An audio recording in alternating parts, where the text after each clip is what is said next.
एक बार की बात है, एक गरीब मछुआरा रहमान जो अपनी पुरानी कश्ती और फटा हुआ जाल लेकर समुद्र का रुख करता था। लोग उसका मजाक बनाते थे, मगर वो कहता था, कश्ती और जाल झरिया हैं, असल रिज़्क अल्लाह देता है। समुद्र के किनारे हवा तेज चल रही थी।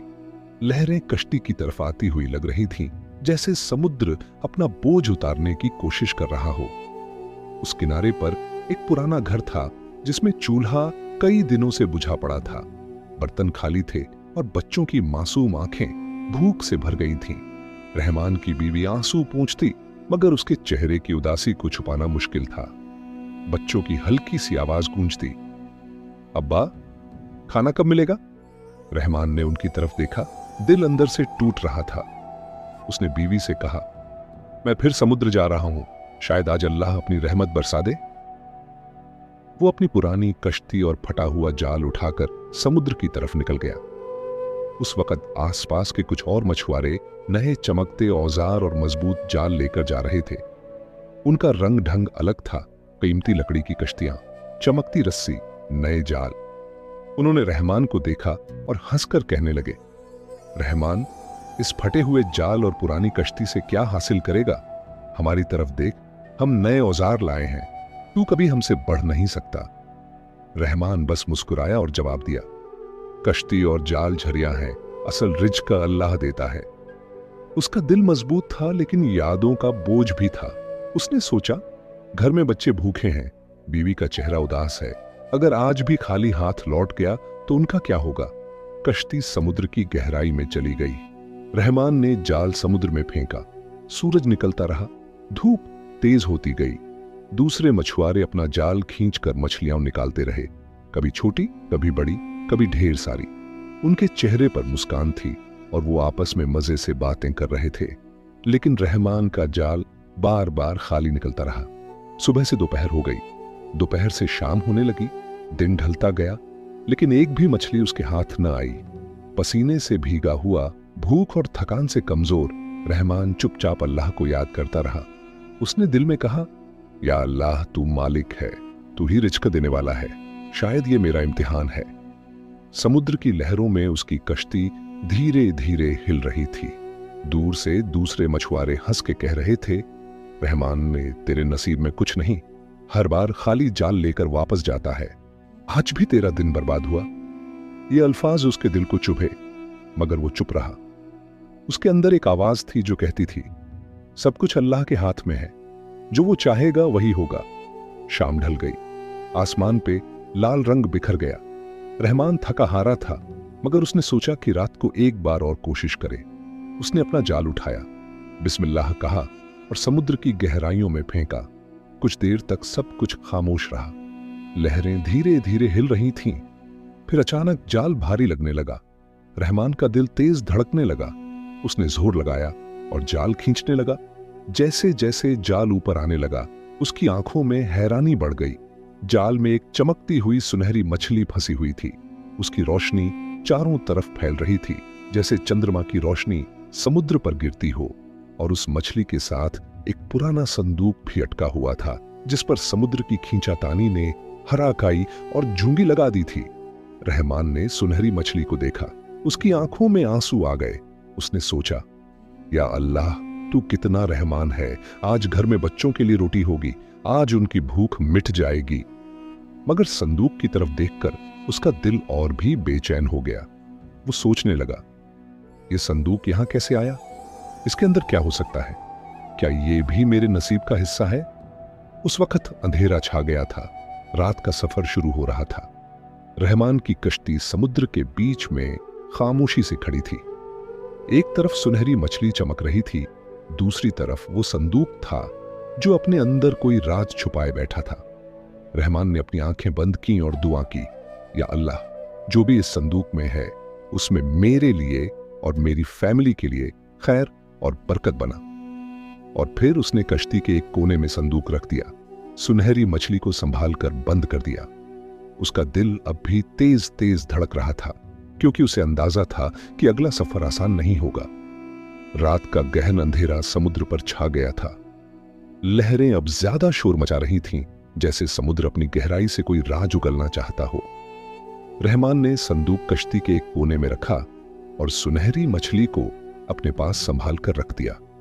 उसने सोचा, बस अब वापस लौट चलता हूं। बच्चों की भूख मिटानी है, बीवी के चेहरे पर मुस्कान वापस लानी है। कश्ती धीरे धीरे किनारे की तरफ चलने लगी, मगर आसमान पर बादल घिर आए थे। पहले हल्की हवा चल रही थी, फिर वो हवा तेज हो गई। रहमान ने कश्ती का रुख संभालना चाहा, लेकिन समुद्र की लहरों ने अचानक अपना रंग बदल लिया। लहरों की गरज, बिजली की चमक और आंधी की चीख, सब कुछ एक साथ हो रहा था। रहमान का दिल कांप उठा। उसने जोर से रस्सी कश्ती के डंडे पर बांध दी और आसमान की तरफ देखकर दुआ की, या अल्लाह, तू ही मददगार है, तू ही हिफाजत करने वाला है। मगर तूफान रुकने का नाम नहीं ले रहा था। लहरें कश्ती को गोल गोल घुमाती ले जा रही थीं, जैसे एक छोटी सी लकड़ी समुद्र के बीच भटक गई हो। बिजली की चमक से एक पल के लिए समुद्र रोशन होता और अगले ही पल अंधेरा और गहरा हो जाता। रहमान ने अपने दोनों हाथ दुआ के लिए उठाए। उसकी आंखों में आंसू आ गए। उसने सोचा, शायद ये भी एक इम्तिहान है। अगर जिंदा घर वापस गया तो बच्चों के साथ खुशी होगी, अगर न गया तो सब्र मेरा साथी होगा। ये लंबी रात तूफान के हवाले गुजर गई। कश्ती कभी इधर झूलती, कभी उधर। आखिरकार रहमान की ताकत साथ छोड़ गई। उसकी पलकें भारी हो गईं और वो बेहोश होकर कश्ती में गिर गया। सुबह का सूरज निकल चुका था जब उसकी आंख खुली। उसने धीरे धीरे अपना सर उठाया। आसपास देखा तो समुद्र अब शांत था, लेकिन उसकी कश्ती अब किसी और जगह थी। दूर तक देखा तो किनारा नजर आया, एक अनजाना हरा भरा जजीरा। रहमान ने कश्ती से उतरकर अपने पैर गीली रेत पर रखे। उसने गहरी सांस ली और अल्लाह का शुक्र अदा किया। या अल्लाह, तूने मुझे मौत से बचा लिया, तेरे करम की इंतहा नहीं। लेकिन उसका पहला ख्याल अपने घर वालों का था। पता नहीं उनका क्या हाल होगा। बच्चों ने कल रात भी बिना खाए सोया होगा। उसके दिल पर बोझ बढ़ गया। वो भूखा था, प्यासा था। पानी ढूंढने के लिए जजीरे की तरफ चला। थोड़ी दूर जंगल के पास एक छोटी सी चश्मे से निकलती हुई धारा मिली। उसने पानी पिया, थोड़ा सा चैन महसूस किया, लेकिन भूख अब भी उसके अंदर जल रही थी। उसने सोचा, सुनहरी मछली अभी मेरे पास है, अगर इसे पका लूं तो कुछ दिन का सहारा मिल जाएगा। रहमान ने कुछ लकड़ियां जमा की, एक जगह आग जलाई और मछली को साफ करना शुरू किया। मगर जैसे ही उसने मछली का पेट काटा, उसकी आंखें हैरानी से खुल गईं। अंदर से एक पुरानी चाबी निकली, पूरी तरह झंग लगी हुई, लेकिन चमक अब भी बाकी थी। रहमान के हाथ कांप गए।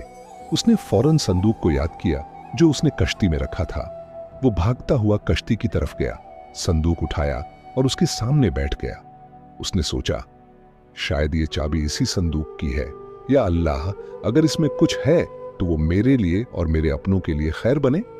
उसने चाबी संदूक के ताले में डाली। एक कर्क की आवाज हुई और ताला धीरे से खुल गया। रहमान का दिल तेज तेज धड़क रहा था। उसने संदूक खोला तो अंदर पुराने सिक्के, कुछ कीमती पत्थर और एक नक्शा पड़ा था। नक्शा देखकर उसके होश उड़ गए।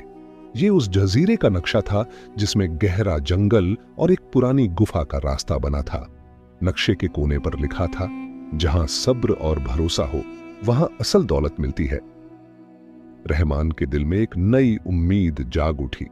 उसने सोचा, ये जजीरा सिर्फ मुझे बचाने के लिए नहीं था, यहां कोई राज छुपा है। शायद अल्लाह ने मुझे इस खजाने के लिए यहां भेजा है। उसने अपने हाथ उठाए और शुक्र अदा किया, मगर साथ ही उसके दिल में एक सवाल था, क्या मैं वाकई इस खजाने को पाने लायक हूं? उस वक्त समुद्र की लहरें फिर जोर से टकरा रही थीं, जैसे कह रही हों, आगे का सफर आसान नहीं होगा। रहमान ने नक्शा अपने हाथ में पकड़ा और गहरी सोच में डूब गया। जजीरे का हर कोना अनजान था। उसने कश्ती में बैठे बैठे आसमान की तरफ देखा और दुआ की, या अल्लाह, अगर तू चाहे तो ये रास्ता आसान हो जाए। मैं बस तेरा बंदा हूं और तू ही सब कुछ करने वाला है। उसने जजीरे के घने जंगल की तरफ कदम बढ़ाए। पेड़ इतने ऊंचे थे कि सूरज की रोशनी भी नीचे तक मुश्किल से पहुंचती थी। हवा में नमी और मिट्टी की खुशबू थी, मगर साथ ही अजीब सी खामोशी भी। हर तरफ से आवाजें आती थीं, परिंदों की चीख, पत्तों की सरसराहट और कहीं कहीं दूर से किसी जानवर की दहाड़। रहमान धीरे धीरे नक्शे में दिए गए रास्ते पर चलता रहा। कभी पत्थरीली जमीन उसके पैर छील देती, कभी कांटों भरी झाड़ी उसके कपड़े चीर देती, मगर उसके दिल में एक नया हौसला था। वो बार बार सोचता, जब अल्लाह ने मुझे यहां तक पहुंचाया है तो वो आगे भी मदद करेगा। कुछ दूर चलते ही एक गहरा गड्ढा सामने आया।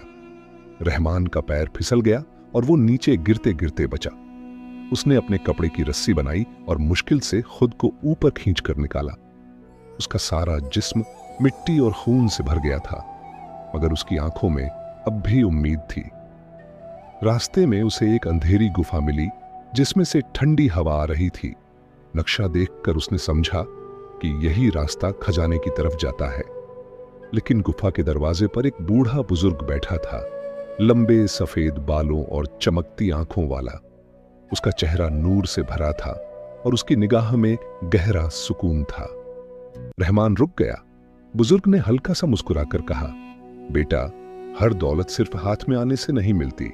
असल दौलत को पाने के लिए सब्र और भरोसा चाहिए। तुझे खजाना चाहिए तो पहले मेरे 5 सवालात का जवाब देना होगा।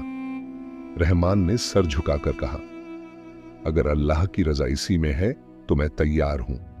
बुजुर्ग ने अपनी लाठी जमीन पर टिकाई और पूछा, बताओ, सबसे बड़ी दौलत क्या है?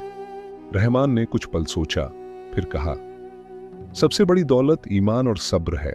दुनिया की हर चीज छिन सकती है, मगर ईमान और सब्र रहे तो बंदा कभी गरीब नहीं होता। बुजुर्ग ने सर हिलाया और कहा, सही कहा। फिर दूसरा सवाल आया, सबसे बड़ा दुश्मन कौन है? रहमान ने जवाब दिया, इंसान का सबसे बड़ा दुश्मन उसका अपना नफ्स है। दुनिया के दुश्मन से लड़ा जा सकता है, मगर नफ्स से लड़ाई सबसे मुश्किल है। बुजुर्ग की आंखों में रोशनी बढ़ गई। तीसरा सवाल आया, सबसे मजबूत हथियार क्या है? रहमान ने दिल से कहा, सबसे मजबूत हथियार दुआ और तवक्कुल है। जो अल्लाह पर भरोसा करे उसके लिए कोई तूफान भी रुकावट नहीं बन सकता। बुजुर्ग मुस्कुराए और चौथा सवाल पूछा, सबसे कीमती चीज क्या है? रहमान ने गहरी सांस ली और कहा, वक्त सबसे कीमती है। एक बार चला जाए तो वापस नहीं आता। हर वक्त को अल्लाह की याद में गुजारना ही इंसान का असल फायदा है। बुजुर्ग की आंखें आंसुओं से भर गईं। उसने आखिरी सवाल किया, इंसान का असल घर कहां है? रहमान ने सर झुकाकर जवाब दिया, इंसान का असल घर आखिरत है। दुनिया तो सिर्फ एक सफर है। जो यहां ईमान और अमल के साथ गुजारता है उसके लिए असल सुकून का घर आखिरत में है। बुजुर्ग ने अपनी लाठी उठाई, दोनों हाथ ऊपर करके दुआ दी और कहा, बेटा, तू इम्तिहान में कामयाब हुआ। अब तुझे वो मिलेगा जो सब्र और भरोसा करने वालों को मिलता है। जा, गुफा के अंदर तुझे वो अमानत मिलेगी जो तेरी मेहनत और ईमान का सिला है। रहमान के दिल में शुक्र और खुशी का तूफान उठ गया। उसने बुजुर्ग के हाथ चूमे और गुफा की तरफ बढ़ गया। अंदर अंधेरा था, लेकिन उसके दिल की रोशनी उसे रास्ते दिखाती जा रही थी। धीरे धीरे वो आगे बढ़ा। गुफा के अंदर एक संदूक रखा था जो पुराना था, मगर उस पर नूर की चमक थी। उसने संदूक खोला तो उसमें सोना, गहने, सिक्के और एक परचम था। परचम पर लिखा था, ये दौलत उस शख्स की है जो सब्र करता है और अपने रब पर भरोसा रखता है। रहमान के आंसू बह गए। उसने सजदा किया और कहा, या अल्लाह, ये सब तेरी देन है। मैं कुछ नहीं था, तूने सब दिया। गुफा की दीवारें जैसे उसकी दुआओं की गूंज से भर गईं। समुद्र की दूर की लहरें भी सुकून से टकरा रही थीं, जैसे पूरा जजीरा उसके साथ शुक्र अदा कर रहा हो। रहमान गुफा के अंदर सजदे में गिरा था। आंसू उसके चेहरे को भिगो रहे थे और उसका दिल अल्लाह की याद में पिघल चुका था।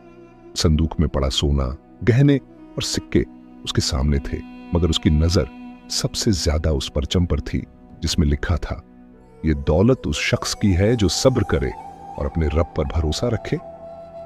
उसने परचम को अपने सीने से लगाया और कहा, या अल्लाह, अगर ये सब कुछ मेरा है तो मैं इसे अपनी जरूरत से ज्यादा कभी अपने लिए नहीं रखूंगा। ये दौलत भी तेरी अमानत है, मैं इसे तेरी मखलूकन के साथ बांटूंगा। रहमान ने संदूका उठाया और गुफा से बाहर निकला। जजीरा की हवा अब उसे नरम लग रही थी, जैसे दरख्त, हवा और समुंदर सब उसकी कामयाबी पर मुस्कुरा रहे हों। उसने कश्ती तक का सफर तय किया और संदूक उसमें रख दिया। फिर उसका दिल भर आया जब उसने नक्शा दोबारा देखा।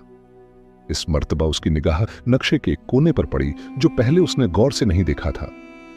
वहां एक और रास्ता बना था, सीधा उसके अपने शहर की तरफ। उसने सोचा, यह अल्लाह की एक और रहमत है। मैं यहां से सिर्फ बचने के लिए नहीं आया था, बल्कि अपने घर वापस जाने का रास्ता भी इसी नक्शे में छुपा था। उसने कश्ती को समुद्र में धकेला, रस्सी खींचकर बदबान उठाया और अल्लाह का नाम लेकर रवाना हो गया। लहरें अब पहले जैसी शोर मचाने वाली नहीं थीं, जैसे समुद्र भी अब उसका साथी बन गया हो। रात के अंधेरे में चांदनी का नूर कश्ती पर गिर रहा था। रहमान बार बार अल्लाह का शुक्र अदा करता और दुआ करता, या अल्लाह, अब मुझे मेरे घर वालों के पास पहुंचा दे। उनकी भूख और तकलीफ देखकर मेरा दिल रो रहा है। सफर में कुछ दिन लग गए। कभी हवा तेज होती, कभी लहरें कश्ती को हिला देती, मगर अब उसका दिल मजबूत था। उसने हर मुश्किल को एक इम्तिहान समझकर गुजारा। आखिरकार दूर से अपने शहर का किनारा नजर आया। उसकी आंखों में खुशी के आंसू भर गए। जब रहमान अपने बस्ती के किनारे उतरा तो लोग उसे देखकर हैरान रह गए। वो तो समझ रहे थे कि वो तूफान में डूब गया होगा। बच्चे दौड़कर उसकी तरफ आए, बीवी की आंखों में आंसू बरस गए। उन्होंने उसे गैर यकीनी नजरों से देखा। रहमान ने उन्हें गले लगाया और कहा, अल्लाह ने हमें अपनी रहमत से बचा लिया है। उसने संदूक खोला और सोना, गहने और सिक्के सब लोगों के सामने रख दिए। लोगों की आंखें चमक उठीं। कुछ ने सोचा कि रहमान अब सब कुछ अपने लिए रख लेगा, मगर उसने कहा, यह दौलत सिर्फ मेरे लिए नहीं है, यह अल्लाह की अमानत है। मैं इसे उन सब के साथ बांटूंगा जो भूख और गरीबी में जी रहे हैं। उसने अपने बच्चों को पहले खिलाया, फिर बस्ती के हर गरीब घर में सोना और सिक्के बांट दिए। जहां रोटी की कमी थी वहां उन्होंने अन्न खरीदा, जहां कपड़ों की जरूरत थी वहां कपड़े दिए, और जो बीमार थे उनके लिए दवाइयां लाए। शहर के लोग उसे देखकर हैरान रह गए। जो लोग पहले उसका मजाक बनाते थे, कह रहे थे, ये वही रहमान है जिसको हम कमजोर समझते थे।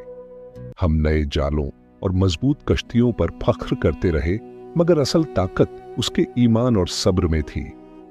रहमान के दिल में सुकून भर गया। उसने उन सब की तरफ देखा और कहा, कश्ती और जाल सिर्फ जरिया है, रिज्क देने वाला सिर्फ अल्लाह है। जो बंदा उस पर भरोसा करे वो कभी खाली नहीं रहता। उसकी जिंदगी का असल पैगाम सबके दिलों तक पहुंच गया। लोग बार बार उसके अल्फाज दोहराने लगे। बस्ती के बच्चे खेलते हुए कहते, कश्ती और जाल झरिया हैं, असल रिज्क अल्लाह देता है। रहमान अब सिर्फ एक मछुआरा नहीं रहा था, वो सब्र और तवक्कुल की मिसाल बन चुका था, और उसकी कहानी हर जुबान पर चलने लगी।